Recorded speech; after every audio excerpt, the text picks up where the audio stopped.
This podcast is intended for a mature audience. Listener discretion is advised.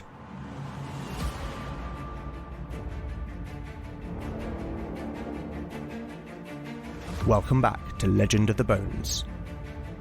Following in the footsteps of giants, Legend of the Bones is a chimera. A mix of old-school tabletop RPG and dark fantasy storytelling.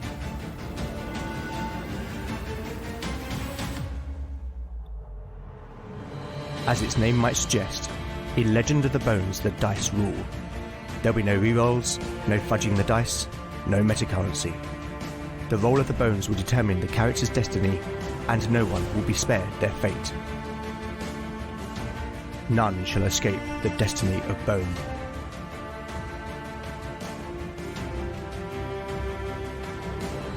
Last time on Legend of the Bones. Having camped for the night in a small roadside clearing, the party were confronted by unseen brigands lurking in the undergrowth. Cornered and apparently under threat from archers, Beric convinced his companions that they must take the fight to the enemy. Launching their attack, the companions faced a volley of arrows, injuring Beric and Valen. Keir managed to shoot dead one of the brigands, and with Beric and Lena charging, the enemy's morale broke and they fled. Beric was able to capture one of the outlaws, who, later it turned out, was their leader. The party continued their journey back to Housestone, and en route, an exchange between Beric and the captured outlaw, whose name was Redwald, left the warrior thinking that these outlaws were in some way connected to those that had attacked Four Rivers. Elsewhere, we learnt that Father Kelnoth had been released from captivity in Housestone, and had travelled to the city of Trevance to meet with Reynard of Harburg, the cleric who led the Brethren of the Purifying Light. Reynard revealed that he was seeking the 5 jewels from the crown of King Vortigern, and of his ambition of usurping the kingdom and establishing a religious state. Reynard claimed to have already found 3 of the jewels, but that Valen's master had somehow diminished the power of the jewel in his keeping. To revive its power, Reynard murdered Kelnoth, spilling the priest's blood over the jewel in a ritualistic sacrifice.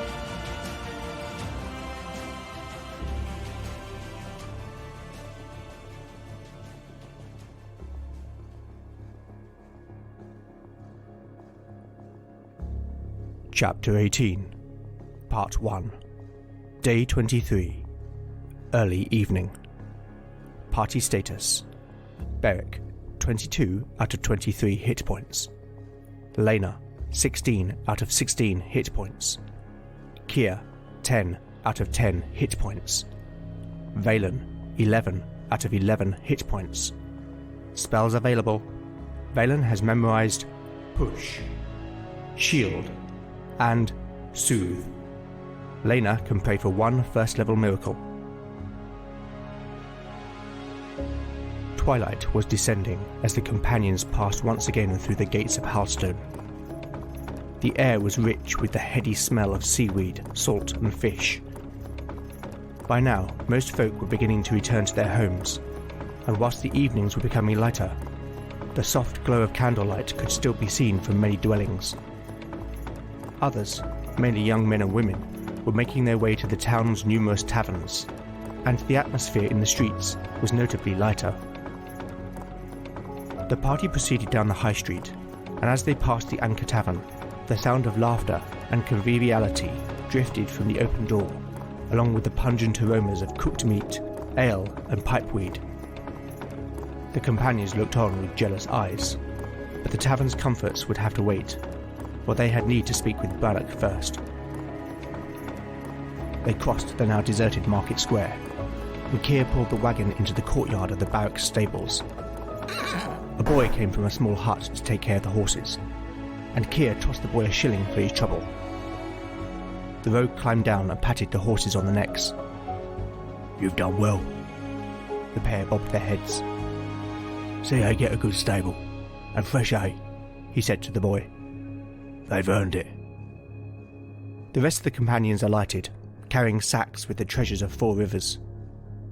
Beric slung the body of Clem over his shoulder, whilst Keir cut Redwald's leg bindings before pushing the outlaw along. They made their way around to the front of the building and approached the entrance of the barracks. The 2 guards recognized them, acknowledging the companions with a nod. "Is my Lord Brannock here?" Beric asked. "Oi," the man responded, but raised his eyebrow at the body slung over the big man's shoulder. Beric saw his expression. "Don't ask," he said. The party went inside, and as they approached the hall, they could hear the murmur of voices beyond the heavy iron-bound doors. The spearmen guarding the doors likewise nodded with recognition and allowed the companions to pass. As the doors opened, the tantalizing aroma of cooked meat and ale filled the air. The tall lancet windows of the hall were shuttered, and the space was now illuminated by half a dozen flaming braziers on each side. 2 long trestle tables were arranged lengthways down the hall, at which sat the 30 or so soldiers of the garrison who were not on duty. The tables were laden with several platters of roasted fowl, cheese, and freshly baked bread, upon which the soldiers feasted. At the far wall, a small fire burned in the hearth, before which, at a widthways table, sat Brannock, with Captain Igraine on his right. The inhabitants ceased their chatter and turned to face the new arrivals.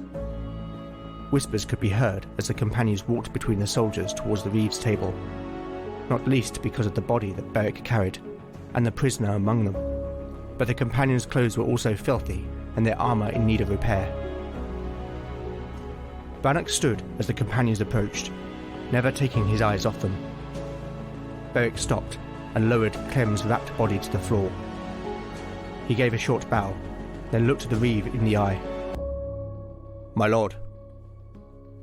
Brannock looked at each of them in turn, with a look of surprise mixed with grim satisfaction. "By the gods," he said. "You look like you've been to hell and back." Beric gave a bitter half-smile. "That, my lord, is not too far from the truth."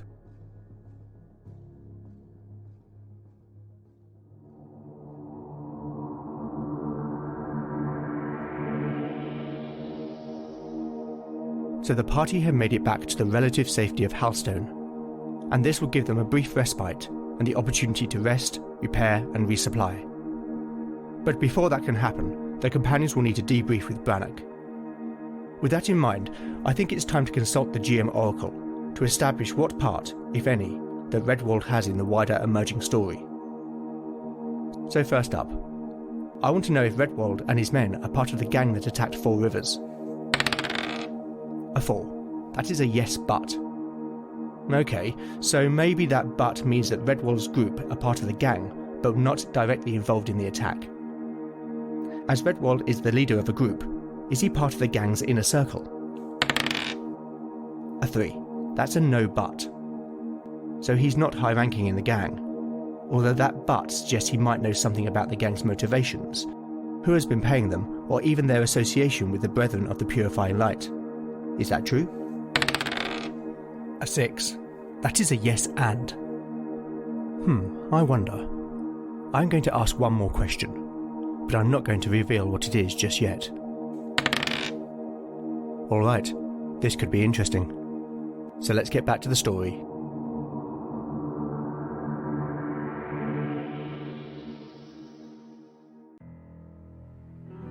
Chapter 18, Part 2, Day 23, Evening. Party status. The party status is unchanged. And in the process we captured this man. We know nothing but his name, Redwald, but something tells me that he is in some way connected to the attack on Four Rivers. The rest of our journey passed without incident. Beric took a sack from Valen and took out Vortigern's sword, armour and shield, which he placed on the table before the Reeve. "Here are the treasures from Vortigern's tomb, my lord." After the companions' arrival, Brannock had dismissed his men. Clem's body had also been removed, the Reeve having ordered the head to be cut off and displayed on a spike by the town gates. Only Captain Igraine remained, along with 2 soldiers who restrained Redwald. "You've done well," Brannock announced. "I promised you that you would be rewarded, and so you shall be." "Thank you, my lord," Beric replied. "These treasures will go to Lord Conwyn, for they were recovered on his domain and on the Reeve's business." but you'll be recompensed. Beric nodded in subservient assent. As for you, the Reeve said, addressing Redwald. What do you have to bargain for your life? The outlaw looked up at Brannock with bitterness and defiance. Nothing. Brannock sat back in his chair, his elbows resting on the armrests and the fingers of his hands pressed together. He nodded, and one of the soldiers suddenly punched Redwald in the stomach. The outlaw doubled over, coughing. Don't test me. If you think I'm a compassionate man, then you are badly mistaken, the Reeve said sharply.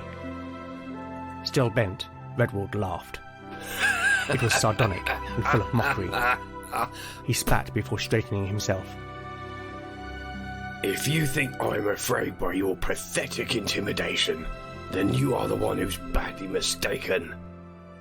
The soldier stepped forward to strike the outlaw again. No! Lena interjected. Everyone turned towards the cleric, who stepped forward. There is another way.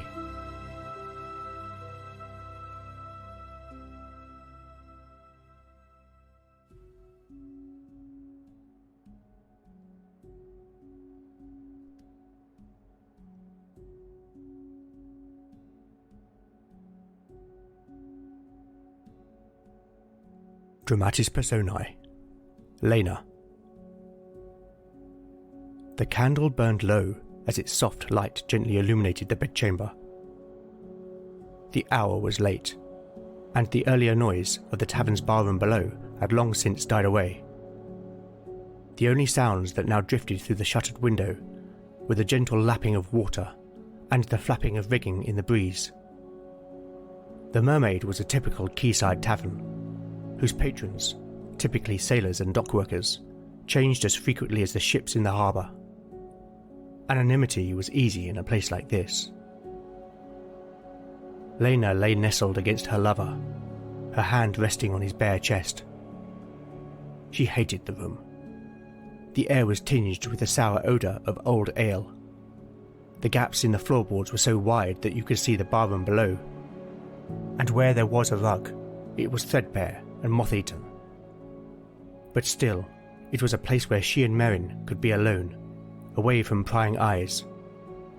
She hated that also. Why did their love need to be a secret? It won't always be like this, will it? She asked softly. What do you mean? Merrin replied, pretending he did not know what she meant. You and I, being a secret, hiding away. Lena, you know why it must be this way.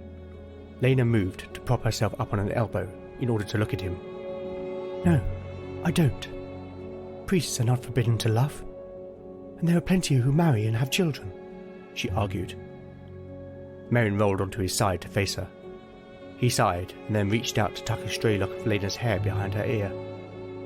Yes, that is true, Merrin conceded. But I am your teacher, and the High Seer has forbidden it. I could be cast out of the church. Then I will petition for another tutor.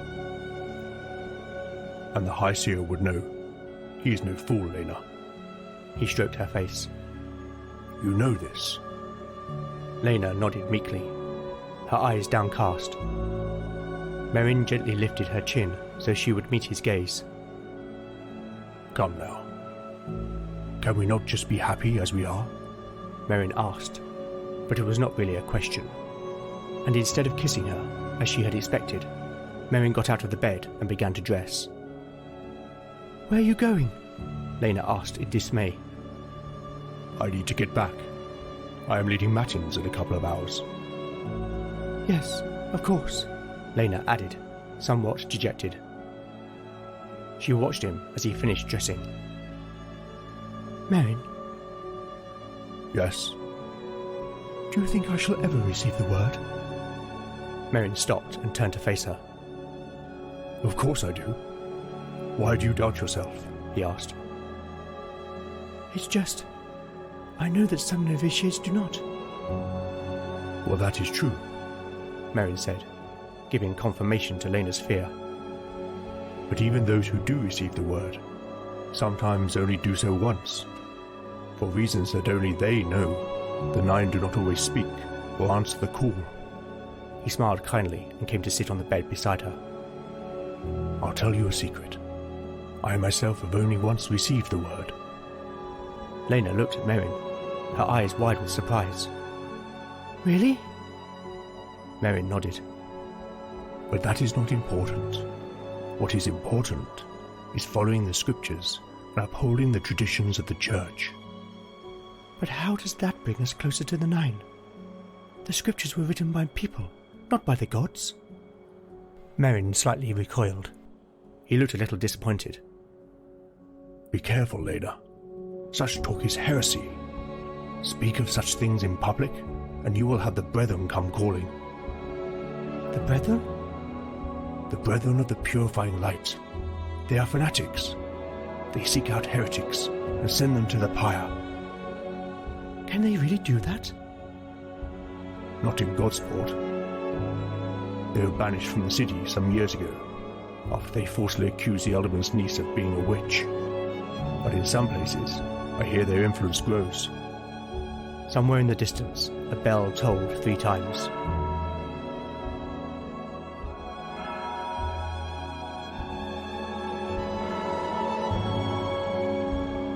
Merrin cupped her face once more before standing up. I must leave you.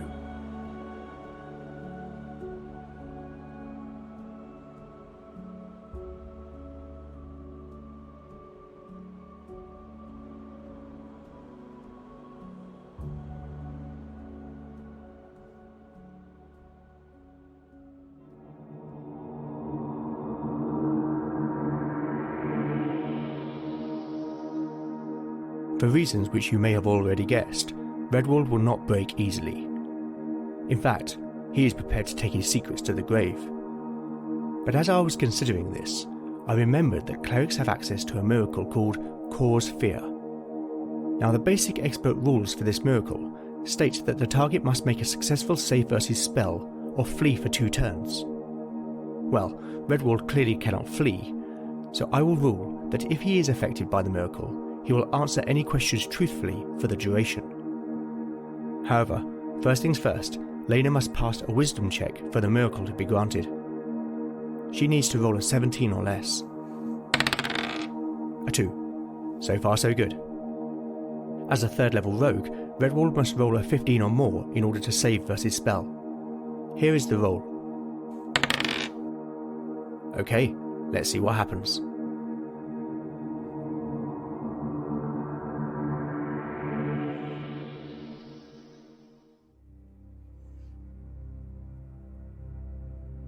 Chapter 18, Part 3, Day 23, Evening. Party status. The party status is unchanged. Aware of her place, Lena looked at the Reeve with deference. Lord, may I? Brannock regarded the cleric with curiosity, then slowly nodded his assent. Lena moved to stand before Redwald. The outlaw sneered with mockery and contempt. Foolish girl. You think you can succeed where the Reeve cannot? He stared at the cleric with venom. His tone was changed, as if her guise was beginning to fall. When the time comes, and mark my words it will, you will crawl. You will beg for death, but you shall be given no such mercy. Lena gazed at the man impassively, unmarred by his words. She reached inside her tunic with her left hand and pulled out her holy symbol. Redwald snorted with derision. Lena took no heed. She reached out with her right hand and touched his forehead. Mithra, the cleric said softly, I beseech thee, hear my prayer. She lifted her head and her voice rang loud and clear. Giver of wisdom, beacon of truth, hallowed is thy word, forsooth. Well of knowledge, giver of sight, thy arrow shoots in truest flight. O blessed sage, counsel our choice, that we may speak with virtuous voice. Deliver us justice, enlighten our hearts, unveil to us the righteous path. Lay low the false prophet, may they fear the true word, may they tremble before the truth that is heard. So let it be, now and for eternity. Lena's final word reverberated around the hall. Nothing happened, but the cleric's face was one of humility and reverence. Ha! Redwald exclaimed in mockery. Hypocrite! He sneered.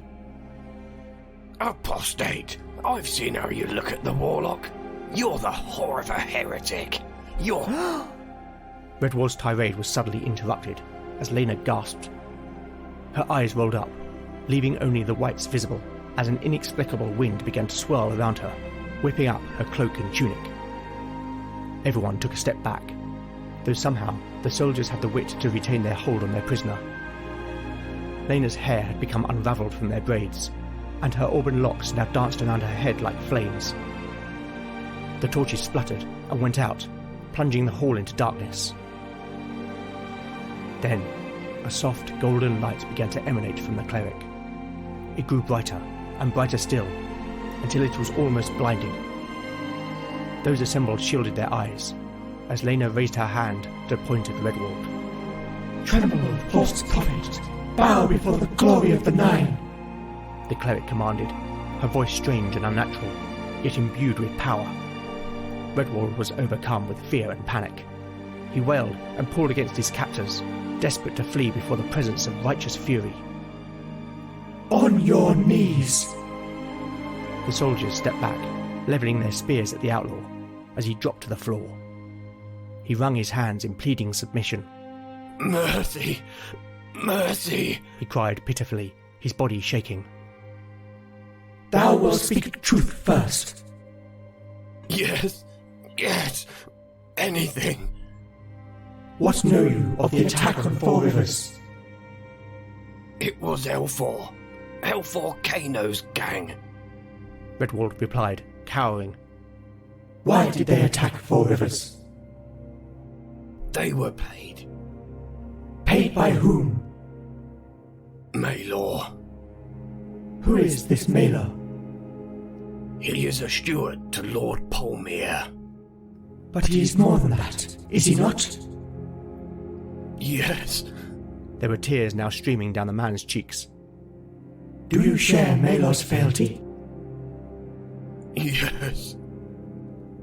And to whom do you swear allegiance? The Brethren of the Purifying Light, the man said softly. Why are the Brethren interfering in a dispute between Polmere and Lord Conwyn? I know not, I swear. I was only sent 4 days hence by Maylor. Please, I'm but a loyal foot soldier. Redwald began to sob. Sent for what purpose? Lena demanded. To capture the warlock, Valen. Then, as quickly as they came, the light and the wind that surrounded the cleric faded away. For a moment, the hall was once again plunged into pitch darkness. Then just as suddenly as they had died, the braziers sprang back into life. Lena stood motionless, her head bowed, eyes closed, her pale skin like ivory in the torchlight, and only the faintest movement of her lips in imperceptible prayer distinguished her from a statue.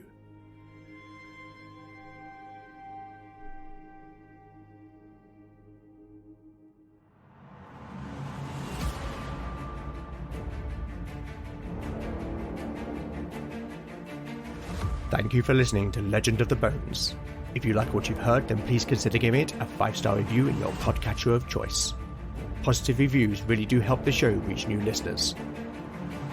I would like to take a moment to thank this episode's voice talent. Returning in the role of Redwald is Jim Hurst. Once again, Jim, thank you so much. You can also help by liking or retweeting new episode announcements, or by recommending the show online or to a friend. I'd also love to know what you think of the show, and I do respond to every message I receive.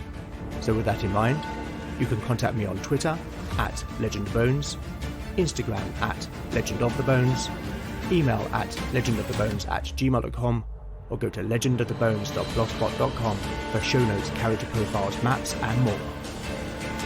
Join me next time to find out what awaits our adventurers as the bones decide their fate.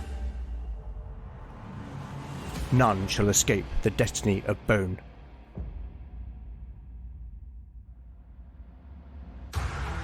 Are you looking for a D&D podcast with a dark side?